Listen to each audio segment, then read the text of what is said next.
Part 1.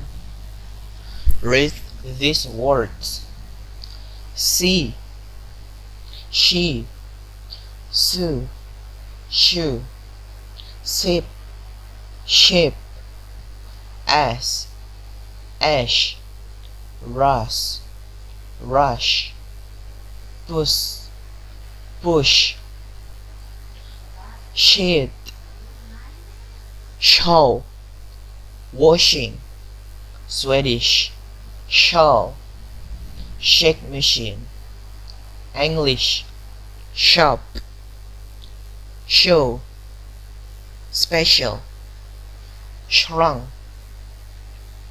shut, finished, shouldn't sure, wish, demonstration, television, treasure, garage, casual clothes, Peugeot,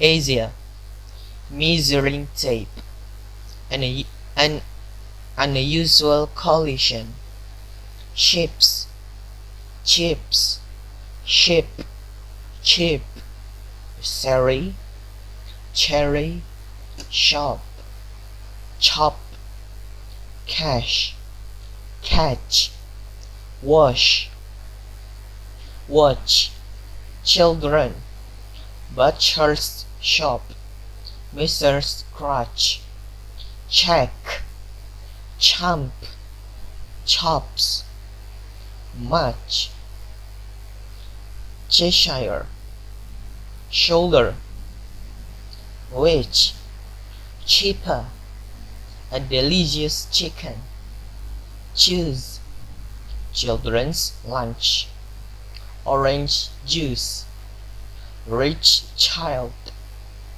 which job, village jail, watch chain, college chess, large gentleman, which chair, large cherries, huge jam jar, how much cheese, teach German.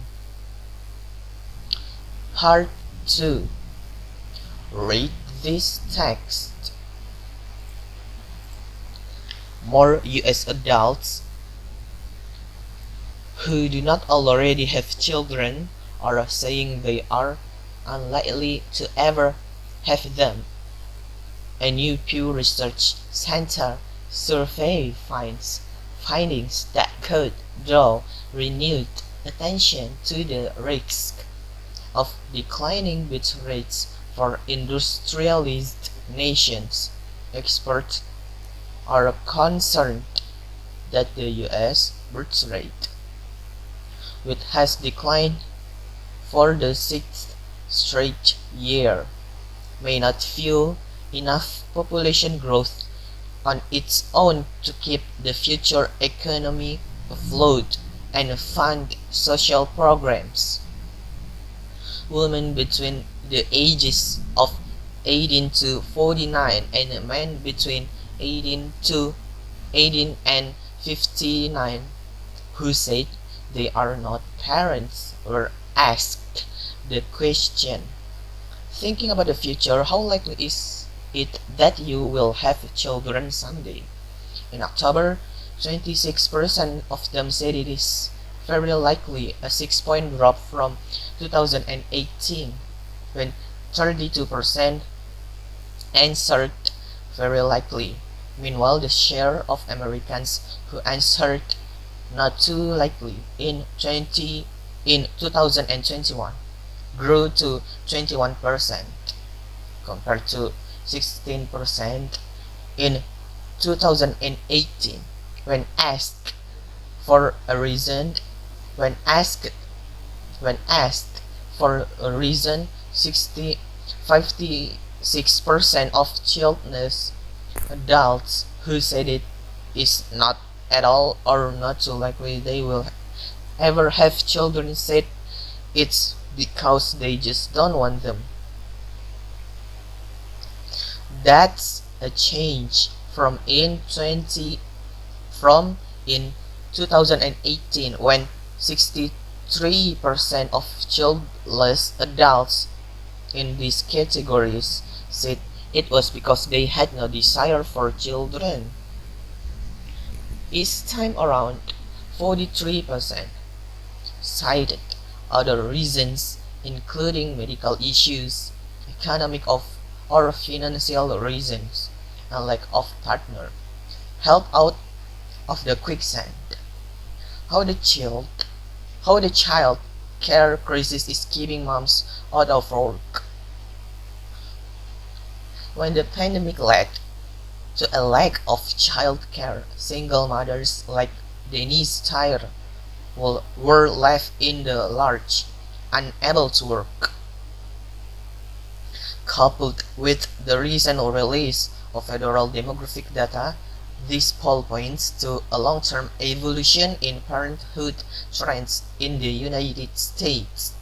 The spiraling cost of child care, health care, and education, along with the global instability, including the coronavirus pandemic and climate change, could all be contributing to a broader change in attitude to marriage and priorities in life. U.S. birth rate falls to its lowest level in decades in wake of pandemic. In April, the Census Bureau reported that in the last decade, the U.S. population grew at the second slowest rate for any 10-year period since the nation's founding. We surveyed about 3,899 parents and non-parents online in late October as part of broader study of nearly 10,000 U.S. adults known as the American Trans Panel Survey. Those who said they have no children were asked to rate their desire to have them in the future, while adults who say they already have children were asked to rate their likelihood of having more. The same question were asked in a similar poll Pew conducted in late July to early August 2018, enabling a comparison of trends over the time. There was no difference based on gender in the responses among parents and non-parents. According to Pew, men and women are equally likely to say they will probably not have kids or more kids in the future. There was difference based on age, however, with adults in their 40s far more likely than younger adults to say they are unlikely to have any more children in the future. The Biden administration has attempted to tackle some the roadblocks to higher fertility through its roughly $2 trillion Build Back Better bill, which recently passed the House and is now moving to the Senate. The bill includes funding for universal pre-K as well as the first national paid family and medical leave program.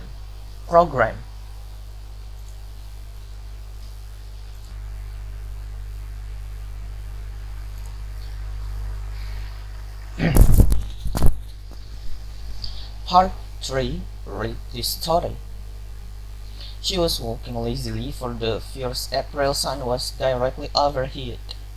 Her umbrella blocked its rays, but nothing blocked the heat, the sort of raw, cold heat that crushes you with its energy. A few buffalo were tethered under coconuts, browsing the patch furze. Occasionally a car went past, leaving its treads in the melting pitch like the wake of a ship at sea. Otherwise it was quiet, and she saw no one. In her long wet Sunday dress you might have taken Jeannie Noreen for 14 or 15. In fact, she was 12, a happy, uncomplicated child with a nature as open as the red hibiscus that decorated her black, waist-length hair.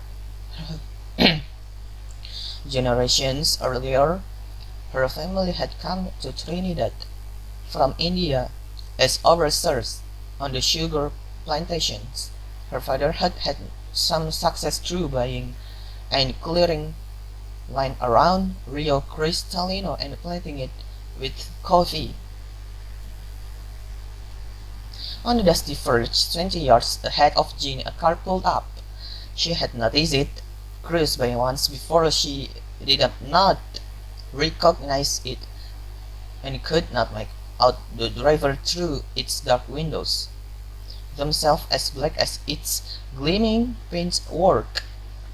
As she walked past it, the driver's glass started to open. "Hello, Jeannie," she heard behind her. She paused and turned. A slight color rose beneath her dusty skin. Rafi Kirjani was tall and lean, and always well dressed. His black eyes and large white teeth flashed in the sunlight as he spoke. Everyone in Rio Cristalino knew Ravi. Jeannie often heard her unmarried sister talk ruefully of him, of how if only their father were alive and they still had land, one of them might marry him, and then they would squabble over who it might be, and laugh at Jeannie because she was too simple for any man to want. "How do you know my name, Ravi?" she asked. With a thrill. "How do you know mine? Everyone knows your name. You're Mr. Kirjani's son." "Right. And where are you going, Jeannie?" She hesitated and looked down at the ground again. "To Capel," she said with a faint smile. But Jeannie got "Good Hindus go to the temple." His rich, cultured voice was gently mocking as he added with a laugh. "Or maybe the temple pandits aren't your taste in color." She blushed more deeply at the reference to Father Oliver. She didn't know how to reply. It was true that she liked the young French priest, with his funny accent and blue eyes. But she had been going to the Catholic chapel for months before he arrived. She loved its cheerful hymns and its simple creed of one God, so different from those miserable Hindu gods who squabbled with each other like her sister at home. But added to that, the vulgarity of Ravi's remark bewildered her because his family were known for their breeding. People always said that Ravi would be a man of honor like his father. Ravi looked suddenly grave. His dark skin seemed even darker. It might be that he regretted his words. Possibly he saw the confusion in Jeannie's white brown eyes. In any case, he did not wait for an answer.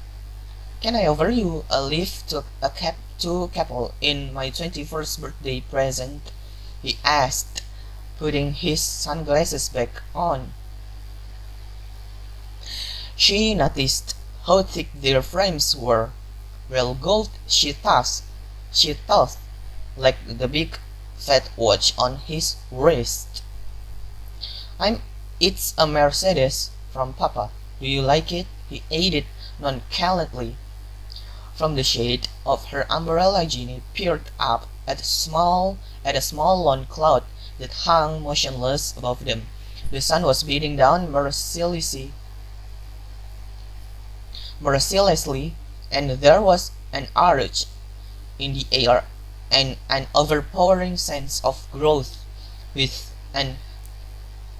a handkerchief, she wiped the sweat from her forehead.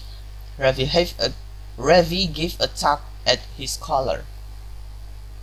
"It's air conditioned," Ginny, and you won't be late for Capel, he continued, reading her mind, but Capel must have been the last thing on Ravi's mind when Ginny, after a moment's hesitation, accepted his offer, for he drove her instead to a quiet sugar field outside town, and there with the Mercedes concealed among the sugar canes. He introduced himself into her. Ginny was in a daze, young as he was. She barely understood what was happening to her. The beat of calypso filled her ears.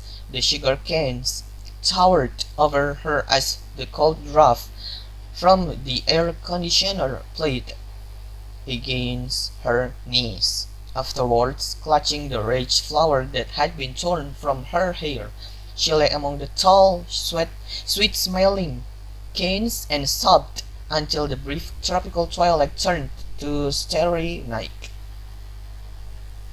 But she told no one, not even Father Oliver. 2 weeks later, the little market town of Rio Cristalino was alive with gossip. Rafi Kerjani has been promised the hand of Sunita Morpalani.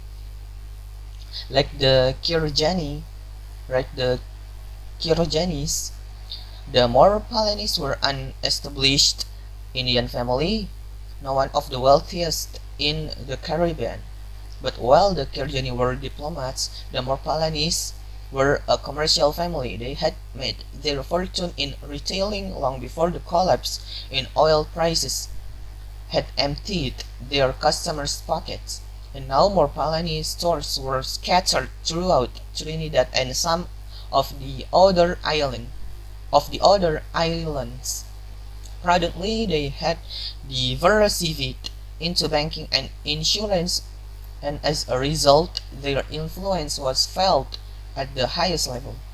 It was a benevolent influence, of course, never abused, for people always said the Morpalanis were a respectable family and well above reproach. They had houses in Port of Spain, Tobago, and Barbados, as well as in England and India, but their main residence was a magnificent sprawling colonial style mansion just to the north of Rio Cristalino. The arranged marriage would be the social event of the following year. When Ginny heard of Rafi's engagement, the loathing she had conceived for him grew into a sort of numb hatred. He was soon haunted by a longing to repay that heartless, arrogant brute. She would give anything to humiliate him, to see that leering, conceited grin wiped from his face, but outwardly she was unmoved. On weekdays she went to school. On Sundays she went still to Father Oliver's afternoon service. "Girl, you sure does have a lot to confess to that Weedy," her mother would say to her each time she came home late from Capel. "He's not a Weedy, he's man of God." "That's as maybe, child, but don't forget he does be a man first." The months passed, and she did not see Ravi again. And then it rained. Although all through August the rain hardly stopped. It rattled persistently on the galvanized roof until you thought you would go mad with the noise. And if it stopped, the air was as sticky as treacle, and you prayed for it to rain again. Then one day in October, towards the end of the wet season, when Ginny's family were celebrating her only brother's 18th birthday, something happened that she had been dreading for weeks. She was lying in the hammock on the balcony, playing with her 6-year-old nephew, Penny. Suddenly, Penny cried out, "Ginny, why are you so fat?" Throughout the little frame house, all celebration stopped. On the balcony, curious eyes were turned upon Ginny. and you could see what the boy meant. Gods have mercy on you, Virginia. Watch the shape of your belly, cried Mrs. Norrens, exploding with indignation and pulling her daughter indoors, away from the prying neighbor's ears. Her voice was loud and hard, and there was a blackness in her eyes, like the blackness of the skies before thunder. How could she have been so blind? She cursed herself for it, and harsh questions burst from her lips. How does you bring such shame upon us, girl? What worthless labels does you throw yourself upon? What mantle have you now? No decent man does that does be sure. And why does you blacken your father's name like this at your age? The man as didn't even live to see you born. Thank the gods, he didn't have to know of this. You sure got some explaining to your precious man of God, child. At least, at last her words were exhausted, and she sat down heavily, and her weak heart pounding dangerously, and her chest heaving from the exertion of her outburst.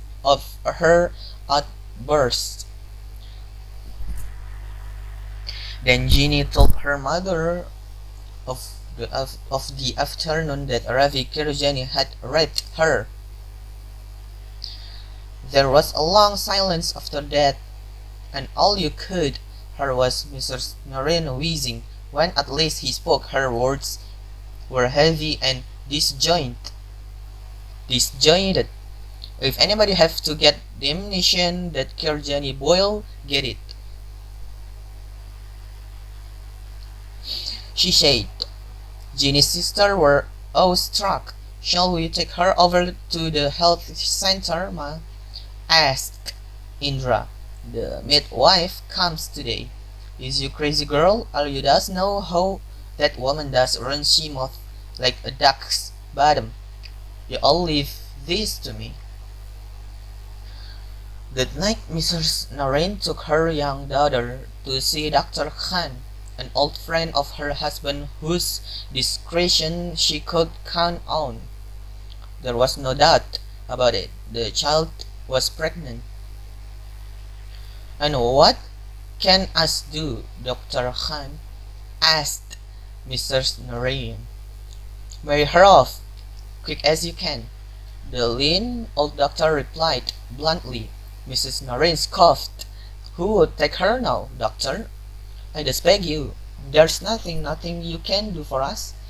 A welcome breeze came through the slats of the surgery windows. Outside, you could hear the shrill, persistent sound of cicadas, while mosquitoes crowded at the screens, attracted by the bare bulb over the simple desk. Dr. Khan sighed and peered over the frames of his glasses. Then he lowered his voice and spoke wearily, like a man who has said the same thing many times. I might arrange something for the baby once it's born, but it must be born, my dear. Your daughter is slimly built. Your daughter is slimly built. She's young, a child herself. To you she looks barely 3 months pregnant. Don't fool yourself if the dates she's given us are correct. In 3 months she'll be full term. Anything now would be too messy. And if it's born?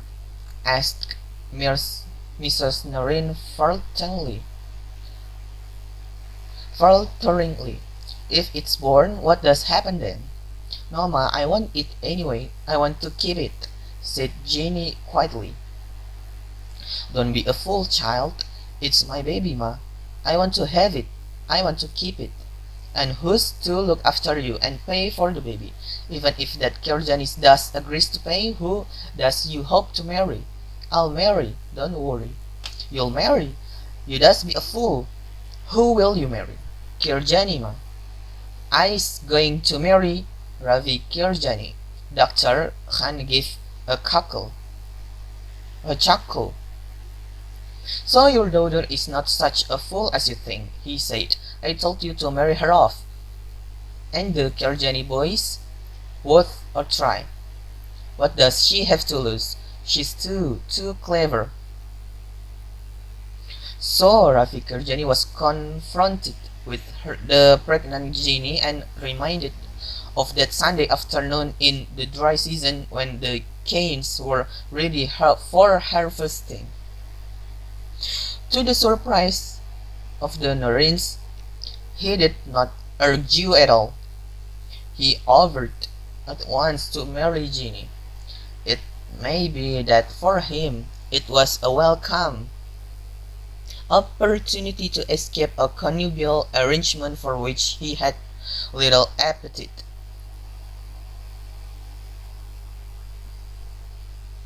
True, Sunita Morpalani indisputably had background. Nobody ever pretended that she had looks. Or possibly he foresaw awkward police questions that might have been difficult to answer once the fruit of his desire saw the light of day. Mrs. Norins was staggered. Even Ginny was surprised at how little resistance he put up. Perhaps she thought with a wry smile, he's not really so bad. Whatever his reasons, you had to admit Ravi acted honorably. And so did the Jilt Morpalani family. If privately they felt their humiliation keenly, publicly they bore it with composure, and people were amazed that they remained on speaking terms with the man who had insulted one of their women and broken her heart.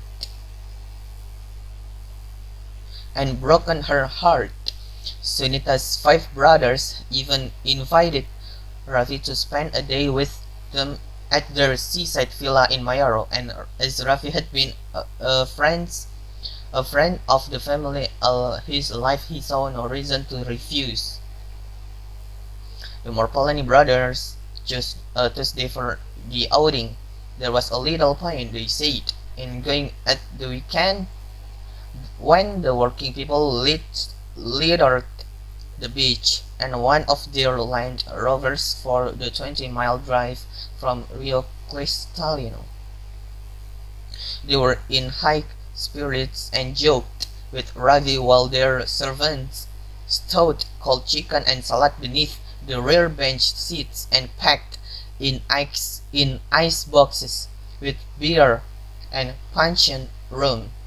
Then they scanned the sky for clouds and congratulated themselves on choosing such a fine day. Suraj, the eldest brother, looked at his watch and his feet shifted uneasily as he said, "It's time to hit the road." His brothers gave a laugh and clambered on board. It was an odd, sardonic laugh. The hardtop Land Rover cruised through Rio Castellano to the crossroads at the town center. Already the market traders were pitching their roadside stalls and erecting great canvas umbrella to shield them from sun or rain. The promise of commerce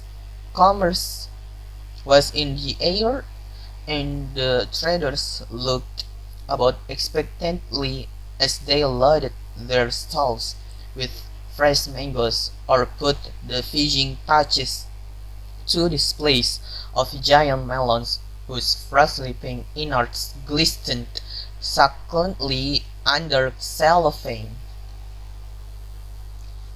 The Land Rover turned east towards Mayoro and moments later was passing the cemetery on the edge of town. The road to the coast was busy with traffic in both directions still carrying produce to market, and the frequent bends and potholes made the journey slow. At last, on an uphill stretch about 6 miles from Mayoro, the Land Rover was able to pick up speed. Its ribbed tires beat on the reflector studs like a drum roll, and the early morning sun flashed through the coconut palms. Suddenly, a terrible thing happened. The rear door of the Land Rover swung open and Rafi Kirjani tumbled out, falling helplessly beneath the wheels of a heavily laden truck. At the inquest, the coroner acknowledged that the nature and extent of Rafi's injuries made it impossible to determine whether he was killed instantly by the fall or subsequently by the truck. But it was clear, at least he felt, that Rafi had been alive when he fell from the Land Rover. The verdict was death due to the misadventure. 3 days later, Ravi's remains were cremated according to Hindu rites. As usual, a crowd of people from all over Trinidad, distant relatives or classmates, anyone claiming even the most tenuous connection the dead man, came to mourn at the riverside pier outside Mayoro. Some of them were convinced that they could see in Rafi's death the hands of the gods, and they pointed for evidence to the grey sky and the unseasonal rain, but the flames defied the rain, and the stench of burning flesh filled the air. A few spoke darkly of murder. Did not a more Polonese have a compelling motive? And not by chance did they have the opportunity and the means, but mostly they agreed that it's what a tragic accident. It made a little difference that it was a more Polani truck that had finished Ravi off. More Polani trucks were everywhere. Then they watched as the ashes were thrown into the muddy Otsawyer River, soon to be lost in the warm waters of the Atlantic. Anyway, said one old mourner with a shrug, who are we to ask question? The police closed their files on the case before the boy was called, and he shook the last of the rain from his umbrella and slapped impatiently at a mosquito. You might have thought that sheer shock of Ravi's death would have induced in Ginny a premature delivery, but quite the reverse. She attended the inquest and she mourned at the funeral. The expected date came and went. 6 more weeks elapsed before Ginny, by now 13, gave birth to a son at the public maternity hospital in San Fernando. When they saw the baby, the nurses glanced anxiously at each other. Then they took him away without letting Ginny see him. Eventually, they returned with one of doctors, a Becquerel, who assumed his most unrivaled bedside manner to reassure Ginny that the baby was well. It's true he's a little bestie, my dear, he said. A nurse placed the baby in Ginny's arms. But you see, that'll be the late delivery. And don't forget you're very young, and you've both had a rough time. Wait a day, 3 days. His eyes will turn. He'll soon have a healthy color. Ginny looked into her son's blue eyes. and kissed them. And in doing so, a tremendous feeling of tiredness suddenly came over her.